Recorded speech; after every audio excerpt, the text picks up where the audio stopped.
I actually grew up in Iowa and was born and raised there, went to college there, graduated from the University of Iowa with business administration as my background. By way of the construction field, I got into a manager and training program with Masco Corporation, and they're a Fortune 500 company, went to Indiana, and as a result, because of a job, I came to Pueblo. But now that I'm here, and I've been here over 10 years, I absolutely love Pueblo. And I love being a realtor because I think we have a unique opportunity to chat with folks who aren't even committed to coming here yet, and so we really are able to enlighten them as to resources and help them do better research on Pueblo and the things that our community has to offer, because when I was doing my research, it didn't have the best reputation. And the things that my corporation told me about Pueblo, like for example, I went and I had to go through their bilingual program so that I could learn Spanish, because they told me if I didn't know Spanish, there was no way I would survive in this town, which now after being here is pretty comical, because even the folks who maybe their heritage is, they've been Spanish speakers for generations to come, a lot of them, they speak English now. So it's not, I guess that's just, it's not the way it is. But anyway, I just wanted everybody to understand my background a little bit and I guess what I bring to the table there. So when we discussed it with our YPN group, the biggest thing they said that they feel that is a positive for Pueblo graduates is our cost of living. That is number one, the largest motivator for folks to stay, because you can get a lot more for your money here. Another thing that they thought was great was the fact that it's a smaller community, and as evidenced by this room, it's all about networking. And that's what my group is based off of at the Pueblo Association of Realtors, is networking. So I think if we could instill that within our graduates, how important it is to become better members of their community, I think that would go a long ways with them digging their heels in and not just being focused on themselves, but I think when you put forth good things into your community, you really do get good things back. And I've experienced that in my own career by doing all of the different volunteer efforts that we do. We really do exponentially, get back what we put in. So I guess those are the things that I think that are the positives. Mike? Oh, okay. I'll kick it over to you. Okay. I'd like to start by asking, how many are Pueblo natives? Okay, about half the room. So for those of you who are not Pueblo native, you know that when you drive through town, it looks very different than when you live in it. And that was my first impression of Pueblo, was driving through it. My wife was from Denver. We were commuting from Las Cruces. We were in the MBA program. And so we would drive into town and we'd see these big smokestacks that were really rusty and dark and dingy and didn't look appealing, right? And then we'd go through the south part of town and we'd see the small homes that were by St. Mary Corwin. And we thought, what a tiny little old town that is. And then we'd come up a little further north and we'd go over the railroad tracks, and there were piles and piles of rusted metal, right? And that's finally been cleaned out. But I mean, that was our impression of Pueblo. And then we'd get to Star Nursery and we'd see those funky little ceramic animals, right? And then we'd get to the north side, and there were new buildings and McDonald's and things. And then it said CSU Pueblo, or actually it was USC, University of Southern Colorado at the time, with an arrow. And we saw these big, by the way, USC stands for University of Solid Concrete, right? And so it was up on top of the hill. And as I was driving through and I was thinking of applying for a PhD program, in the back of my mind was, wow, that looks like it'd be a nice place to work. I'd like to go there someday. Be careful what you wish for, right? And so, when we think of the positive aspects of Pueblo, it has to be more than what you see when you're driving through, which is only about 10% of the community. There's great quality of life. There's, as Elizabeth had mentioned, affordable housing. And there are some wonderful communities. What really gets reported are crime rates. And I think that really does us a disservice, because they're really localized in a lot of areas. We don't see those kinds of crime rates perpetuated throughout the community. When I talk to our our graduate students, half of our graduate students are coming from Germany. And I asked them, well, why Pueblo? They get a break from Germany when they come to the U.S. because they have 3-year degrees, and we've structured a way for them to finish an MBA with 1 additional year of work. So they graduate with their own 3-year program and an American MBA, and so that's really desirable. So part of the way it's structured is really great. The fact that we're ACSB accredited. So we have a really great university in a lot of ways. And it doesn't hurt that we're close to the mountains, right? So if you're thinking about college students from Germany, skiing and traveling and those kinds of things are on their mind, and low cost. So there's a lot of factors that they find appealing that would also be appealing for anybody who graduates from our institution. I'll stop there and kick it over to Jeff. Thanks, Mike. Always fun following a professor because you got to be careful what you're saying. And it's also a dangerous place for us to be because Pedco always talks about confidentiality and we're in front of press. So it's kind of always an interesting dynamic. But no, it's a great conversation. And let me back up a little bit. Pedco last year, we kind of had an internal look at ourselves in a strategic planning session, and we did the facilitator for it was the president of a company called PWAG Traction Chain, which is the most recent company we brought south. And Mike Ernbacher, who was the president, came in and he says, Pueblo's I've never seen a place like this. And it's hit us over the head. He said, I've never seen a community where we will tell you something good about your community and you'll discount it, but we'll tell you something bad about it and you'll agree with it.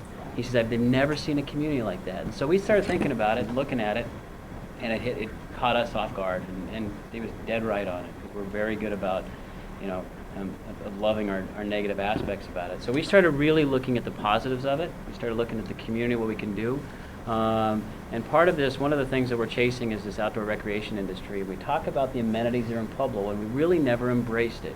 But when you talk about what companies could be looking for, like Mike talks about, skiing, but, when we're out selling the community, we could talk about the reservoir, the boating opportunities. You talk about the kayak courses coming through the community. You could talk about the best fly fishing in the world. You talk about some of the best mountain biking trails in the state of Colorado. This one really surprised us, but the director of outdoor recreation industry came down, and this guy's climbed Mount Everest 6 times. And he got a chance to ride the mountain biking trails out at the reservoir, and he was shocked. He said, this is as good as anywhere you're going to get. You've got great road biking. You got golf. Where else can you play golf on Saturday and ski on Sunday? When you have 300 days of sunshine, average temperature of 67 degrees throughout the year, there's some highs and lows mixed in there. Where else can you really be a big fish in a little pond, where you have the opportunity to make a difference? One of the things we talk about with prospects a lot is obviously the cost of living and the quality of life aspect about it. But most of them are coming from, prospects that we're dealing with come from, the Chicagos or the East Coast, where traffic is a nightmare. And we talk to them about, you can get anywhere in town within 15 minutes. A traffic jam is 2 cycles of a light, and I don't sit through it. I take the detour, right? So if I see that 2 cycles, there's no way I'm going through that, and I go around it. So you've got, you can get anywhere possible. You've got great culture. You've got a lot of festivities. You've got festivals. You've got music. You've got Broadway Theater League. You've got the best art. Got an unbelievable asset in here. When people come, when Mike talks about coming off the interstate, and most people that we work with in Denver, they get to the community, and I understand why the chamber talks about experience the flavor of Pueblo, because once they get off the interstate, they love it. But we've got to get them in the community. So we have a can-do attitude that's historically been great for our community. I think we have all the resources that we possibly could need of why a graduate could come here. And I've got a little different perspective on it also, on keeping our graduates here. I'm not sure there's something wrong with sometimes our graduates going away for a while. I want them to be able to come back, because then they sometimes can bring in that different mentality. Some of the best changes that have happened in the community happened either by somebody coming into the community with this kind of passion that wasn't from here. I was born and raised here, so I have a tainted vision sometimes, but you have that outside perspective. So I think it's great to be able to keep them, but I also think there's nothing wrong when they leave. to try to then get them back, because then they give you that flavor of an outside. But I think we've got all the quality of life that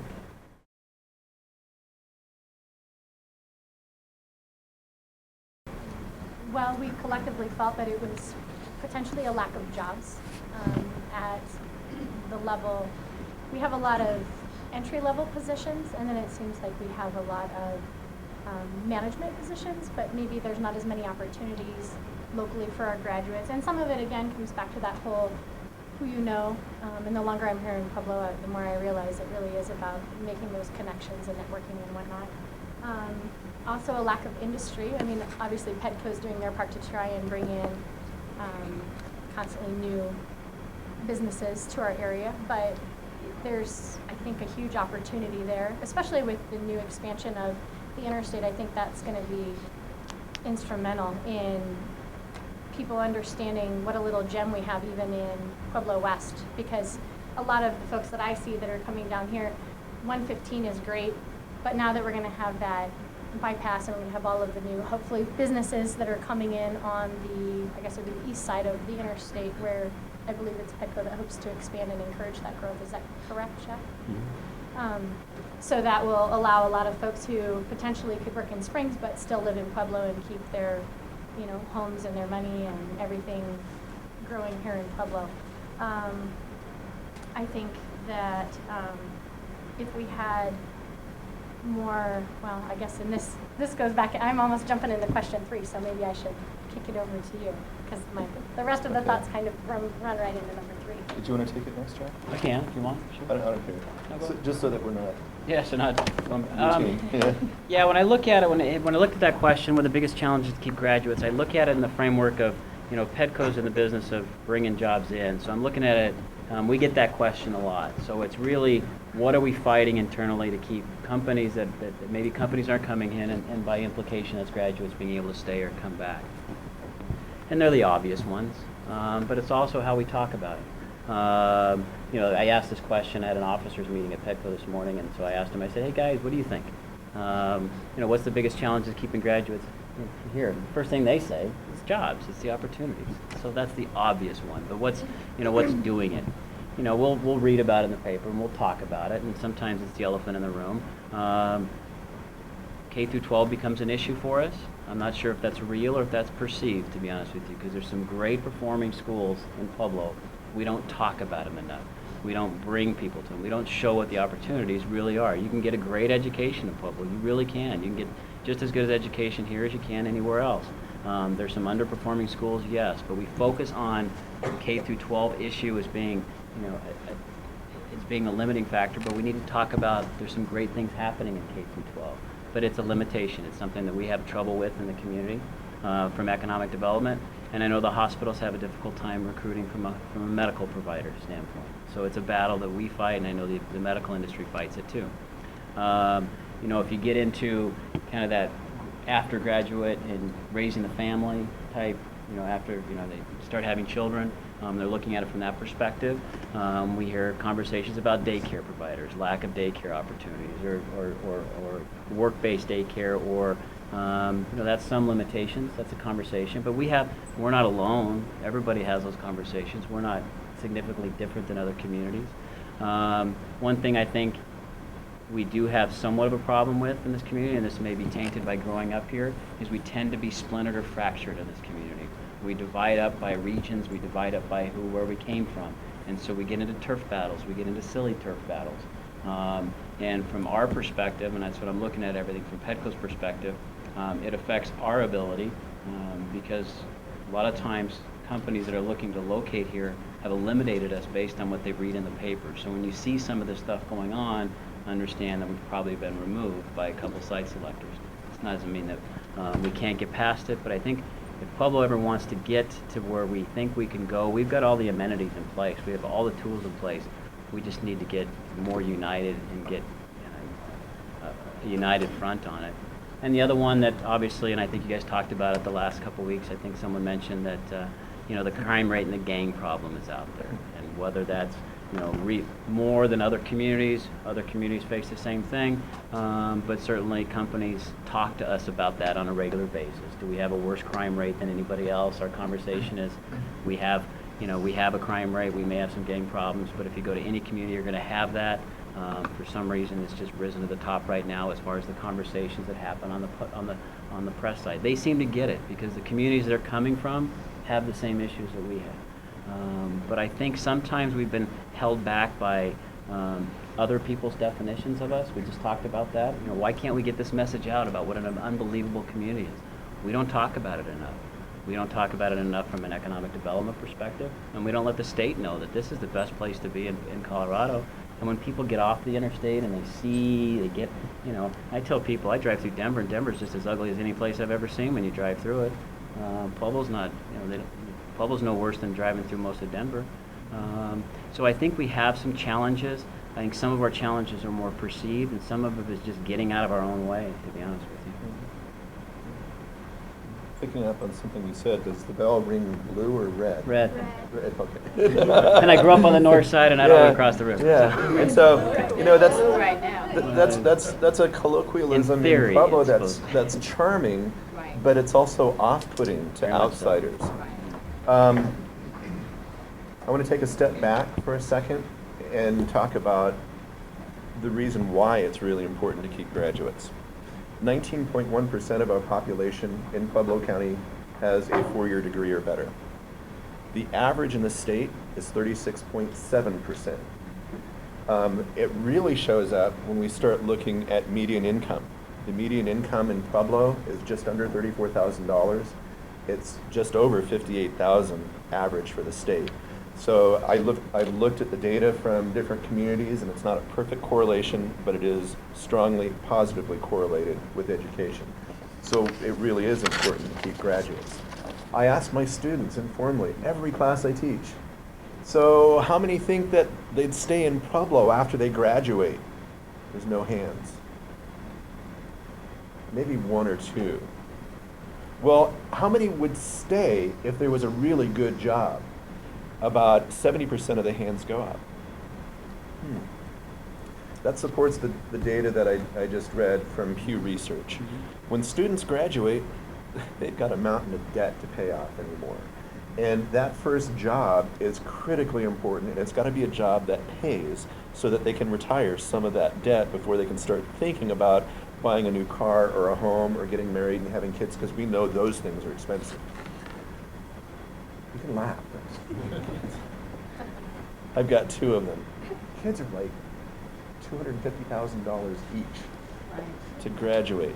And so the point is that students are looking for jobs. That first job, 70% of people that graduate with a degree say, I will move for the job exclusively. Those other things are nice, and those things keep them there once they land. And what also is another driving factor behind people moving? College education. That is very highly positively correlated with people deciding to move. So what's the biggest challenge? I would have to echo what Elizabeth and Jeff already said, and that is the job. We have a chicken and an egg kind of thing. They don't stay because they don't see the jobs. They don't see the opportunities. Why do you have a tough time sometimes attracting great employers? Because they're looking at the population and the demographics in the population and the numbers, and they're saying, Pueblo's old, dumb, and poor. Other than that, it's a great place, right? But you don't have the kind of people we need for our organization. So it's finding that kind of partnership that's going to support Pueblo being attractive to organizations so that we can keep our graduates. And that kind of leads us, I guess, to the next question.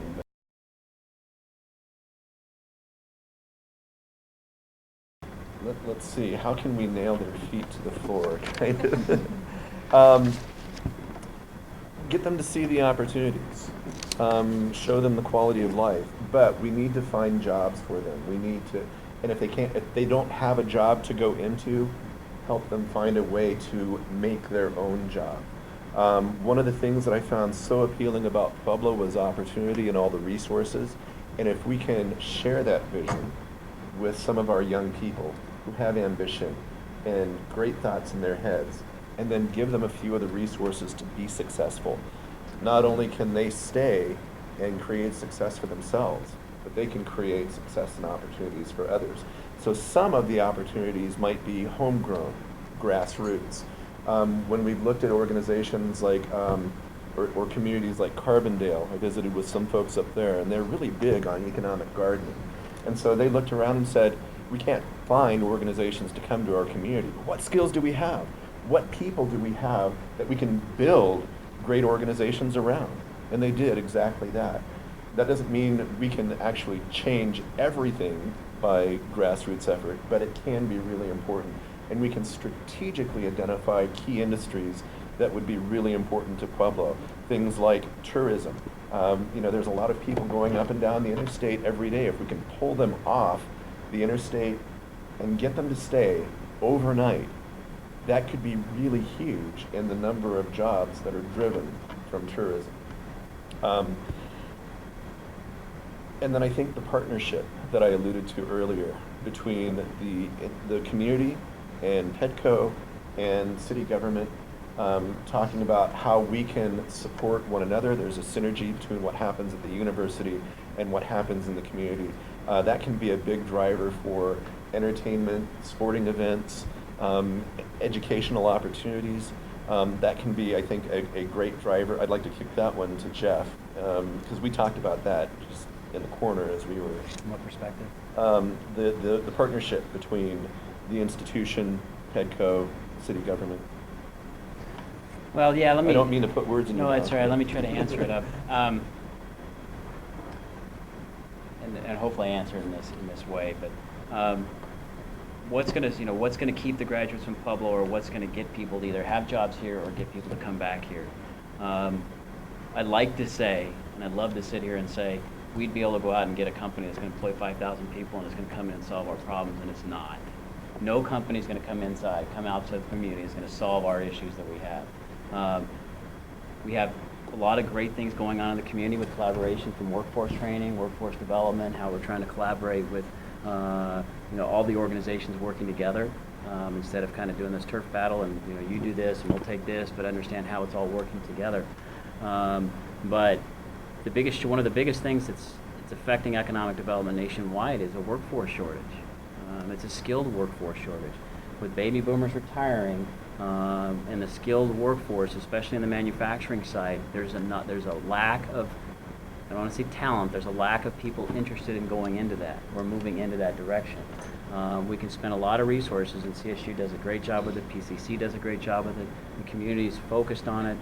It's just getting kids excited about it. So there's a couple good initiatives that are moving forward to try to, the partnerships we talk about, the groups trying to work together to do it. An example being of this, in the manufacturing sector. Manufacturers are coming to us and saying, we cannot get the skilled manufacturers we want, either out of high school or out of the 2-year, or out of the 4-year, whatever.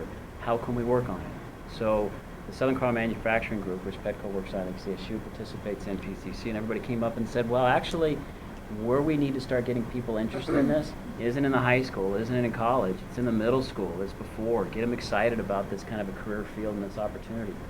So there's programs going on in middle school right now, in 7th and 8th grade, to try to get a partner. And the manufacturer said, we'll step up to the plate.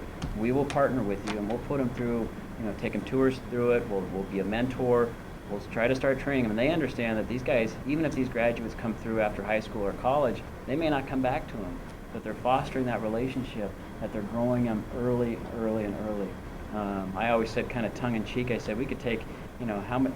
Can you imagine the companies, and I say this inside Petco, the companies we'd attract if we would dump whatever amount of money, $1 million, into training machinists, welders, skilled manufacturing, and actually had a large pool to grab. We wouldn't be able to keep companies away from us, because the line would be out the door about companies wanting to come to us, because that's the biggest thing we get when people are coming into us, is saying, what kind of skilled workforce do you have? One, we have the ability to get them trained, but you actually have them trained. So that's one of the biggest things you can do, is getting that workforce trained. But it is the chicken and the egg. It's tough for us to do that and saying, okay, you need to bet on the fact we're going to have trained, and we're going to go out and get the companies. There's got to be there's a mix to it. But that's one of the biggest, I think, how you can keep graduates in Pueblo, or get graduates to come back from Pueblo, because you create that environment where you've got that kind of revolving door of skilled workforce coming through. Because, some of the biggest companies in town, for an engineer to graduate, to go up the career ladder, they're going to have to leave. They're going to have to go out somewhere else. But there's going to be that next person to funnel back, or maybe they're going to come back through. You'll run a lot of the airport industrial parks, which are owned by Fortune 500s. They have that type of program, but it keeps them in the community. It keeps them successful. We obviously model other communities and see what they're doing. But I asked my wife this question. I said, it would be great if Pueblo, I use the term, be the community that we want to be.